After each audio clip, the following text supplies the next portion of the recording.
Rakyat Fir'aun dulu hidup di bawah sihir para Fir'aun.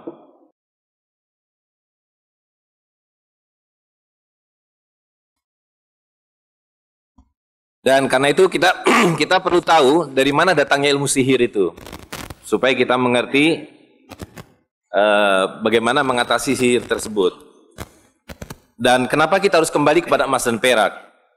Karena Allah SWT menciptakan emas dan perak. Jadi Allah SWT menciptakan segala sesuatu itu bil haq. Allah menciptakan nyamuk karena nyamuk diperlukan dengan fungsi tertentu. Demikian halnya dengan emas dan perak. Jadi kalau kita buka Al-Quran, itu sekurang-kurangnya ada 12 ayat yang menyebut kata emas dengan berbagai istilah yang berbeda. Ada zahab, ada fiddah, ada zukhruf, ada kintar. Sedangkan perak disebut 10 kali. Juga dalam istilah yang berbeda, fiddah, warik, kintar. Jadi kintar disebut untuk keduanya karena merupakan satuan berat. Kira-kira 50 kilo. Kita sekarang pakai untuk kintal. Nah, di dalam Al-Quran, selalu kalau Allah Subhanahu wa ta'ala merujuk kepada satu nilai, yang nilainya besar, selalu disebut emas. Sedangkan kalau menyebut angka, atau harga, atau nilai, atau timbangan yang kecil, maka disebut perak. Jadi pertama Allah SWT menciptakan emas dan perak adalah harta. Karena itu fitrah manusia adalah mencintai emas dan perak. Sebagaimana mencintai kuda, mencintai tanaman, anak-anak dan perempuan bagi laki-laki. Itu fitrah. Jadi kalau ada laki-laki mencintai laki-laki, itu melawan fitrah. Karena fitrahnya laki-laki mencintai perempuan dan semua mencintai emas. Dan yang ketiga, emas dan perak sebagai harta yang nilainya besar dan kecil adalah harta yang harus berputar. Allah SWT mengancam hukuman yang sangat berat bagi orang-orang yang menyimpan emas dan perak.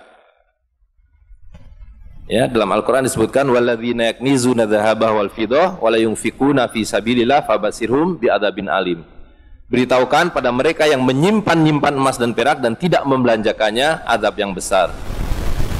Itu ketika nanti di neraka semua dibakar, yuhma 'alaiha fi nari jahannam, dan seterusnya, emas dan perak itu akan disetrikakan, dipanaskan dan disetrikakan, jibahuhum wa junubuhum wa dhuhuruhum. Akan disetrikakan pada punggung mereka, lambung mereka dan muka mereka. Hadza makanastum li anfusikum.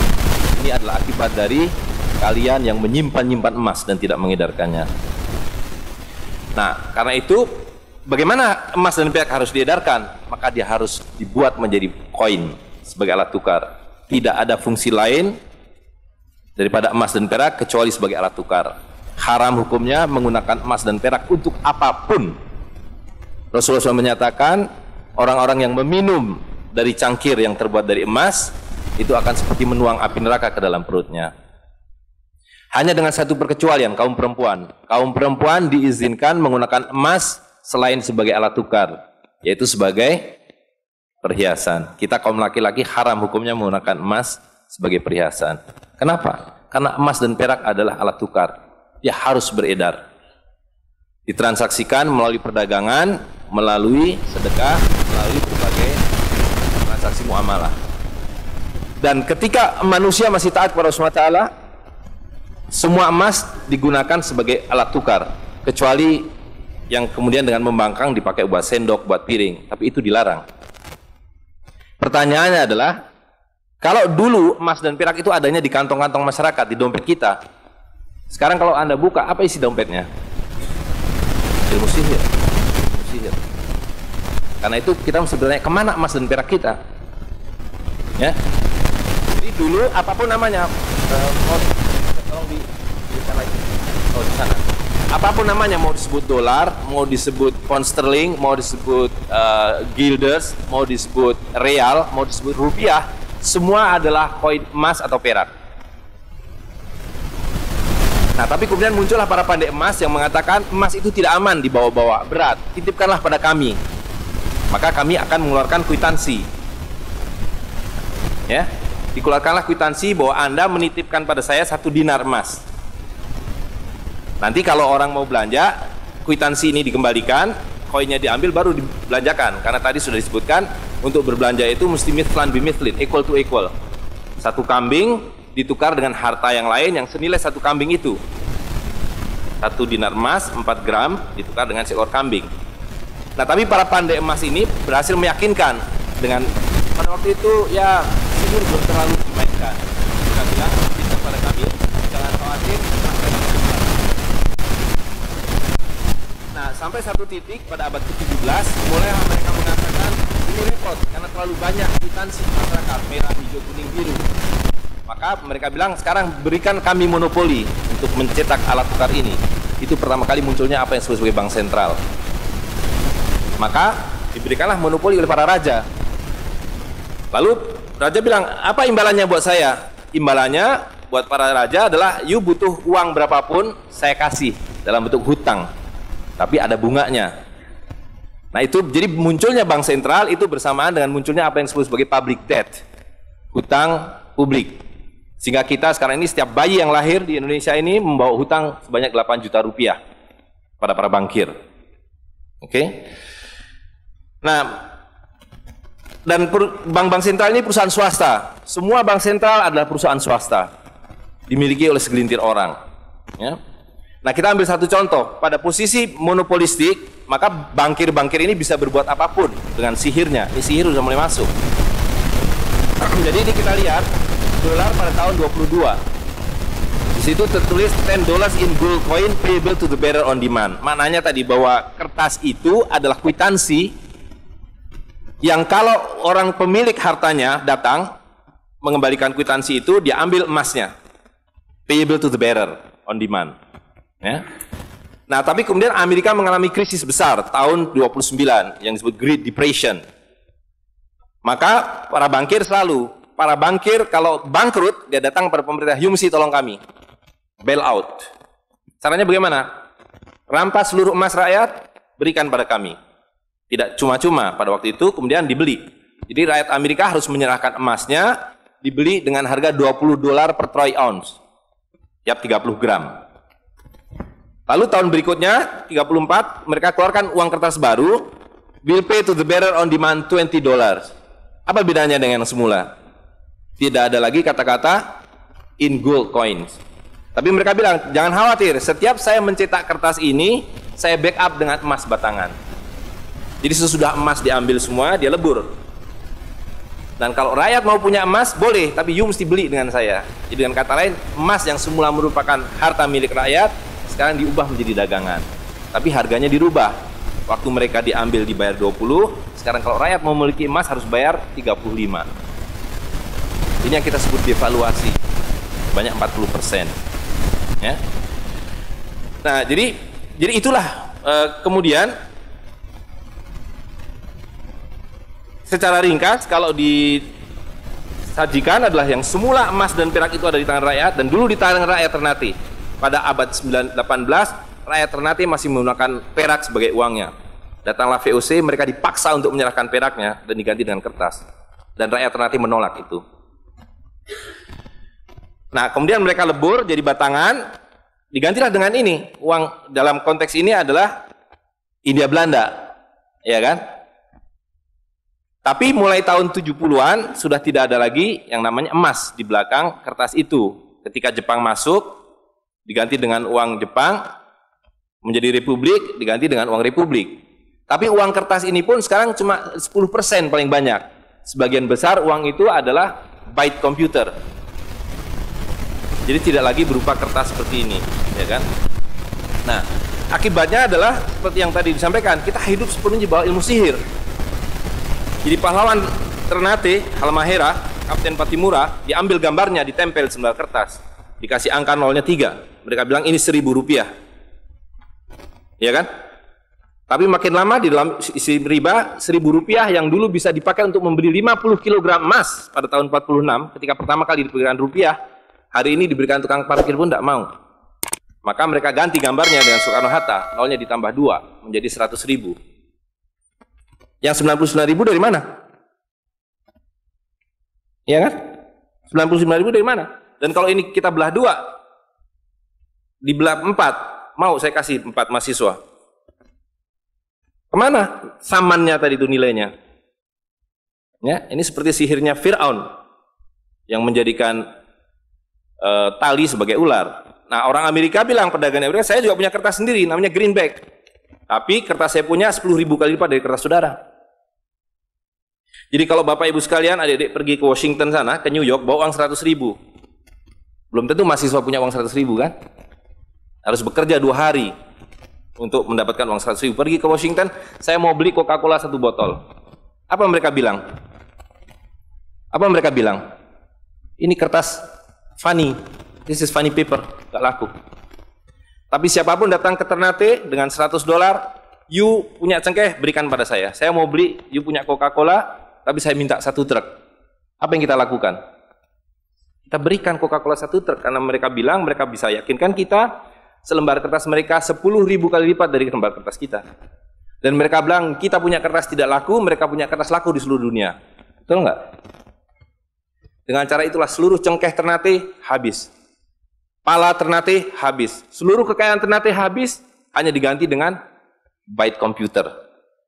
Dengan cara itulah kemiskinan dan pemiskinan dilakukan oleh para bankir.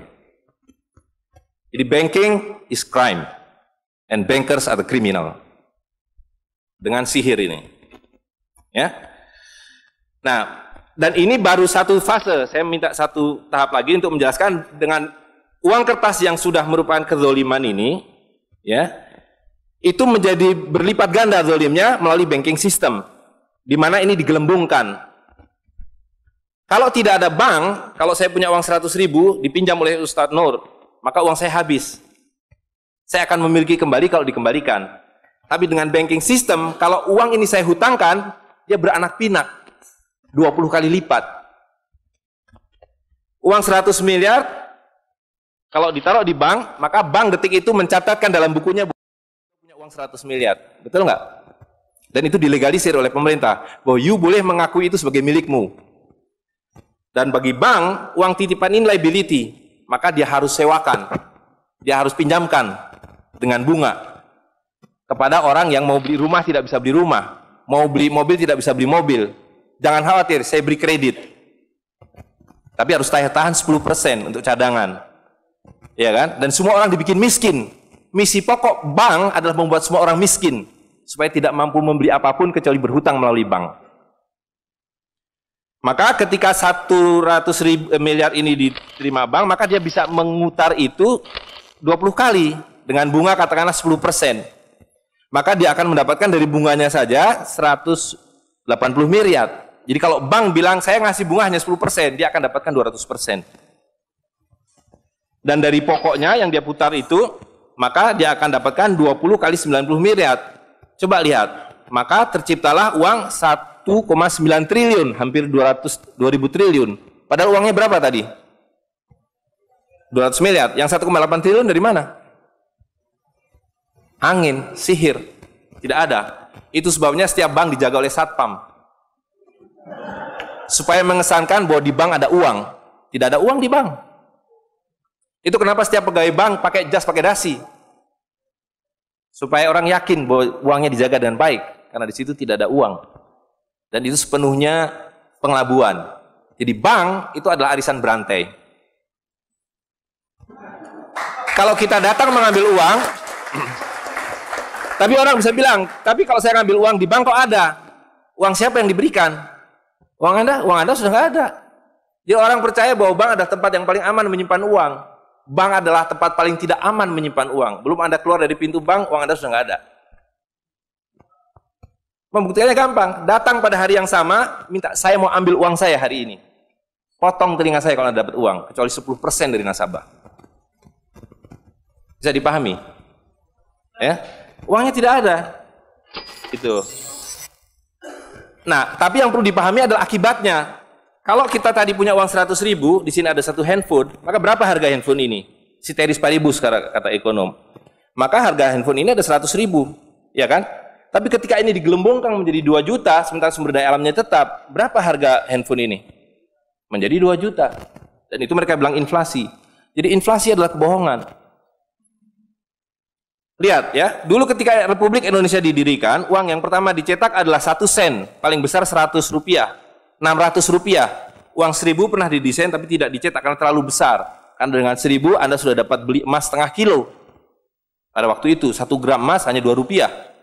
Dan mereka berjanji, jangan khawatir, setiap rupiah saya jamin dengan 1,5 gram emas. Sampai sekarang itu berlaku Undang-Undang tahun 46. Nah tapi lihat, karena uang kertas itu sihir, dicetak makin banyak, nilainya merosot. Bebeknya mah tetap, cengkehnya tetap, palanya tetap, tapi nilai uangnya yang merosot. Maka mulai tahun 52, ini pertama kali by the way, ini Bank Indonesia baru muncul tahun 52. Bank Sentral Republik Indonesia itu bukan Bank Indonesia, dulu namanya BNI 46. Tapi Belanda tidak mau. You mau merdeka, you mesti nurut saya. Hentikan BNI 46, ganti dengan bank saya, The Jeffers Bank, menjadi Bank Indonesia. Dan hentikan uang Republik Indonesia, ganti dengan uang saya, Guilders, yang kemudian berubah menjadi uang Bank Indonesia. Oke? Nah, begitu muncul tahun 52, rupiah sudah mulai tidak laku. Dibikinlah uang 1.000 rupiah. Ringkas cerita, tahun 57, uang 1.000 sudah mulai tidak laku. Dibuatlah 2.500 rupiah. Dibuatlah uang 5.000, pertama kali muncul 64, uang 10.000 rupiah. Pak Karno bilang kita sudah terlalu miskin. Maka uang 1.000 digunduli menjadi 1 rupiah yang disebut centering. Tapi tidak lama kemudian muncul lagi. Karena uang kertas adalah penipuan. Worthless. No value. Ringkas cerita, Pak Harto dibilang berhasil dalam pembangunan, dia bikin uang 50.000 rupiah. Dengan gambar Pak Harto dan kapal terbangnya. Tapi inilah ilusi yang lain. Inilah sihir yang lain. Semakin besar uang Anda bukan semakin kaya. Semakin uang besar Anda berarti semakin miskin. Bisa diikuti? Maka ketika terjadi krismon, rupiah makin tidak laku, harus dibikin uang 100.000. Dan sekarang uang 100.000 sudah mulai tidak laku. Ibu-ibu sudah komplain kalau pergi ke pasar dengan 100.000. Betul nggak, Bu? Sudah tidak bisa beli apa-apa ini. Maka mereka dua pilihannya. Pilihan pertama adalah mereka akan mencetak uang 200.000, 500.000. Tapi tidak mungkin. Komputer sudah nggak bisa menghitung. Kalkulator nggak bisa menghitung. Hang. Terlalu banyak nolnya. Pilihan kedua adalah digunduli nolnya, redenominasi. Jadi redenominasi itu bukan untuk mengatasi inflasi, tapi untuk menutupi inflasi. Jadi itu adalah pengelabuan di atas pengelabuan, di atas pengelabuan, di atas pengelabuan. Gitu. Ya. Jadi secara real, uang 100.000 ini dulu ketika Pak Harto masih berkuasa, menjelang jatuh itu, kalau dibelikan telur, dapat 50 kilo. Masih ada yang ingat gak, Bu? Kali ibu-ibu ingat pasti. 1 kilo telur harganya 2.000 rupiah. Begitu Pak Harto jatuh, dibilang ini gara-gara krismon, uangnya sama, walaupun ini belum ada waktu itu, karena ini masih 50.000 aja udah besar waktu itu. Uang yang sama dengan telur yang sama, tiba-tiba dibawa ke pasar, saya mau beli telur. Bu, hari ini tidak dapat 50 kilo lagi, hari ini cuma dapat 13 kilo. Karena daya belinya, telur sekarang 7.500. Dan hari ini, kalau di pasar Ternate berapa, Bu, harga telur sekilo? Hari ini. Di Jakarta 20.000. Dan telurnya sama, 1 kilo itu isinya 16 butir, 17 butir, 18 butir. Uangnya sama. Tapi hari ini kalau dibelikan telur hanya dapat 5 kilo. Kemana yang 45 kilo? Itu yang mereka rampok. Itu yang mereka rampok dengan melalui apa yang mereka sebut inflasi. Tapi sebenarnya dengan cara penggelembungan uang. Kertas yang terus-menerus nilai. Nah, satu lagi Pak ya, saya minta ini karena ini penting sekali. Ini penting sekali. Nah, sistem zalim ini kemudian difikskan dalam satu sistem politik yang disebut nation state pada level global, kan judulnya kan globalisasi uang. Jadi negara bangsa itu diciptakan oleh para bankir pada abad ke-20. Jadi waktu Indonesia merdeka, Singapura merdeka, Malaysia merdeka, Afrika merdeka, itu bukan kemerdekaan spontan, tapi didesain. Didesain karena kalau dulu mereka mau merampas cengkeh orang Ternate, mau merampas kepala orang Ternate, dia harus bawa serdadu ke sini, dia harus ambil cengkeh dan kepalanya, repot kan? Maka dengan menciptakan uang kertas, mereka tetap bisa mengambil cengkeh orang Ternate, mengambil kepala orang Ternate tanpa harus kirim serdadu di sini. Dan karena itu saya kasih merdeka. Tapi satu mesti bikin bank sentral, kedua pakai uang kertas. Supaya saya tetap bisa membeli 1 barel minyak Anda dengan harga 4 sen dolar. Karena mencetak uang ini biayanya hanya 4 sen, 500 rupiah. Ya, jadi berapapun harta yang kita punya bisa dibeli dengan cara itu. Nah, lalu tadi saya sudah ceritakan uang kertas itu dimunculkan bersamaan dengan konsep negara nasional plus hutang negara. You boleh merdeka tapi you miskin. Rakyat penyakitan, rakyatmu bodoh. Tapi jangan khawatir, saya punya uang. Sekolahkan rakyatmu, bikin pembangunan, saya kasih hutang. Ya kan? Nah, jadi tugas pemerintah itu, republik, adalah satu, mengambil hutang dari bank, menghabiskan utang itu melalui apa yang disebut APBN. Lalu dulu mereka tanya, jadi bagaimana saya membuat APBN? Jangan khawatir, sekolahkan anak-anak perintar kamu ke Berkeley, ke Chicago, ke Harvard. Mereka dididik untuk membuat pembangunan. Lalu dikasih paket hutang, dan diajari, kalau nggak bisa, kirim konsultan seperti John Perkins dan sejenisnya. Lalu ada satu pertanyaan, bagaimana kami membayar hutang kami kalau begitu? Mereka bilang, you punya 200 juta rakyat, pajaki rakyat kalian. Pajaki rakyat kalian. Kalian punya pala, punya cengkeh, habisi hutang kalian. Karena you membayar hutang, kalau kita hutang 5 miliar dolar setiap tahun, apa mereka kasih berkoper-koper dolar? Apa yang mereka kasih ke kita? Mereka hanya mengetik di komputer 5 miliar dolar, ting, masuk ke Bank Indonesia. Nanti Bank Indonesia tinggal kirim ting ke Bappenas, Bappenas ting ke departemen-departemen itu. Tapi ketika kita mau membayar hutang mereka, bisa kita mengetik di komputer 5 miliar dolar, ting, dibayarkan ke Bank Dunia? Nggak bisa, you mesti punya devisa. Dari mana kami punya devisa? You mesti beli dolar kami. Caranya tebang hutan kalian, habisi boksit kalian, habisi mineral kalian. Betul nggak? Nah, jadi itulah yang terjadi di dalam sistem Fir'aun sekarang ini, bahwa pemerintah itu didesain hanya untuk mengambil hutang dari bank, menghabiskan melalui APBN dan proyek, kemudian memajaki rakyat. Karena itu pajak semakin hari semakin tinggi, semakin banyak, semakin tinggi, semakin banyak. Gitu. Nah, jadi kalau digambarkan seperti ini, ya kan?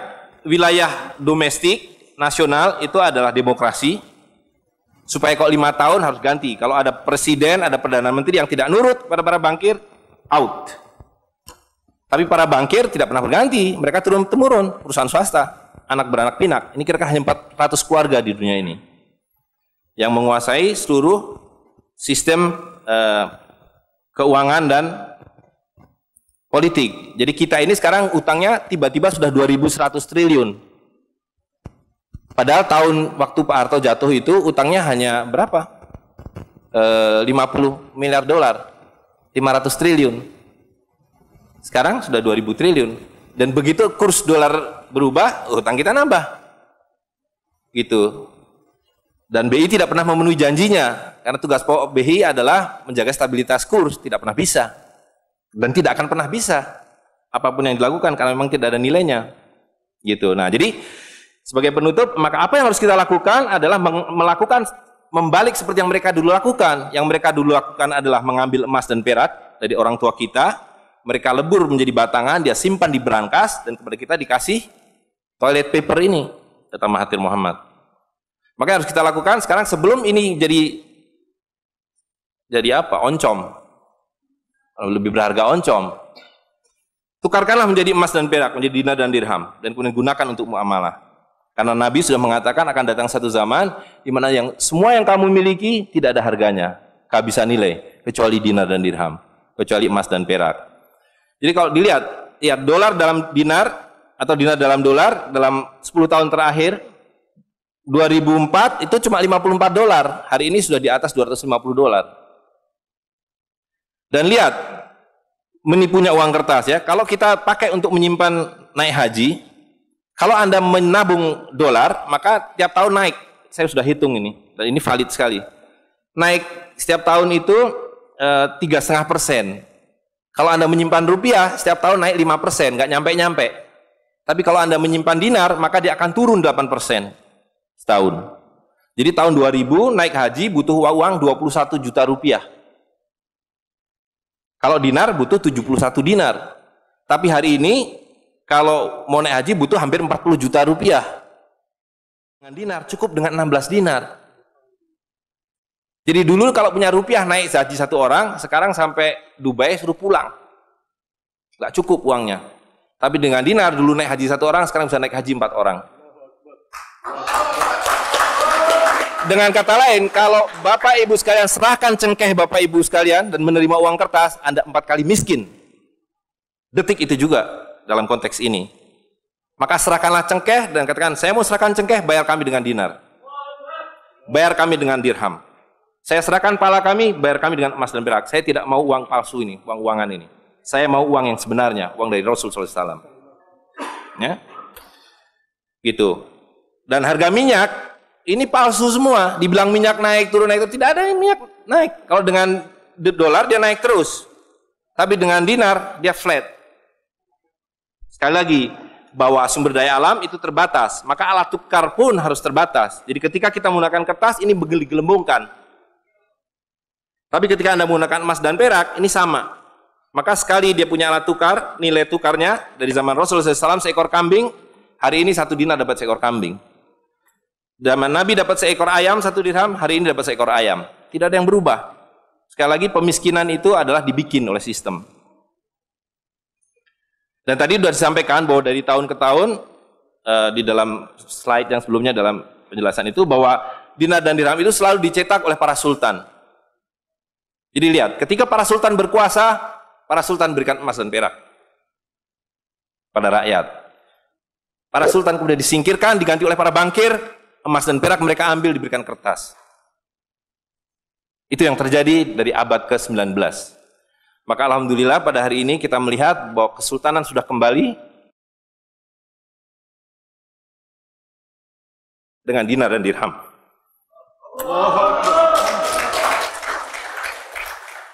Dan ini adalah awal berakhirnya sistem riba. Ini adalah awal dari janji Allah SWT, yamhaqu riba wa yurbi sodakotan. Aku suburkan sedekah dan aku hancurkan riba. Kehancuran riba ditandai dengan seperti apa yang dikatakan Nabi, kehancuran mata uang kertas. Suka atau tidak suka, terima atau tidak terima, ini adalah awal kehancuran. Dan karena itu yang harus kita lakukan adalah supaya kita tidak ikut hancur di dalamnya, kita song-song kembalinya dinar dan dirham. Dan itu berarti kembalinya sultania.